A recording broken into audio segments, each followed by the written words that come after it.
Good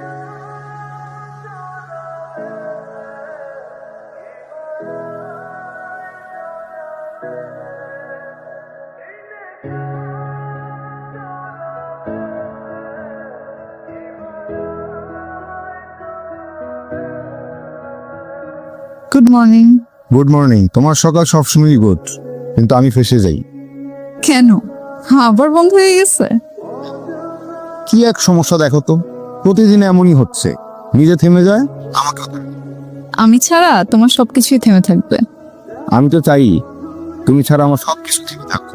হয়েছে হয়েছে, এবার লাউডে দাও। শুভ সকাল গুলটু, তোমার স্যারের অফিসে দেরি হয়ে যাচ্ছে, তাকে ডিস্টার্ব করো না। হয়েছে, এবার স্টার্ট হবে। তোমার আমাকে ছাড়া যে কোনো উপায় নেই, এটা প্রতিদিন গুলটু তোমাকে সকালে মনে করিয়ে দেয়। আমি আমার বাইকের মতো অদ্ভুত, তোমার কথা না শুনলে থেমে যাই, স্টার্টই নিতে পারি না। হয়েছে হয়েছে, অফিসে দেরি হয়ে যাচ্ছে। কাল থেকে তুমি এসব নিয়ে কি শুরু করেছো বলো তো? কিছুই শুরু করিনি, ভালো করে দেখছি, বোঝার চেষ্টা করছি। ভালো করে তোমার মেয়েকে দেখতে দাও, বিয়েটা ওর, সংসারটা ওই করবে। ও বুঝবে না, বাবা মার চেয়ে এসব ব্যাপারে ছেলে মেয়েরা কখনো ভালো বোঝে না। আর সংসারটা ও করবে বলেই তো ঠিকঠাক মতো বুঝিয়ে দেওয়ার চেষ্টা করছি। আসসালামু আলাইকুম। হলো আসসালামু ওয়ালাইকুম আসসালাম। কে কি দেখেন, কিসের সময় বদলে গেছে।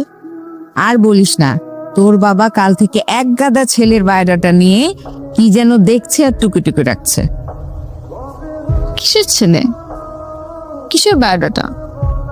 তোর বিয়ের জন্য যোগ্য ছেলেদের বায়োডাটা, প্রশ্নপত্র তৈরি করছি। এই বায়োডাটা ছেলেগুলো পরীক্ষা দিতে আসবে, যে সবচেয়ে ভালো নাম্বার পাবে তার সাথে তোর বিয়ে হবে। তোমরা আমাকে নিয়ে এসব চিন্তা করছো? কোথায় থাকে এই গাধাগুলা যারা আমাকে বিয়ে করার জন্য তোমার কাছে এসে পরীক্ষা দিবে? এই শহরেই থাকে। এই যে আমার হাতে সব গাধাদের বায়োডাটা। মা, বাবাকে বলে দাও শহর থেকে আমার জন্য কোনো গাধা খুঁজতে হবে না, আমার নিজস্ব গাধা আছে। 2 বছর ধরে যার পিঠে চড়ে আমি বেড়াচ্ছি। আমি ওকে আসতে বলি, পরীক্ষা দিলে ওই দিবে।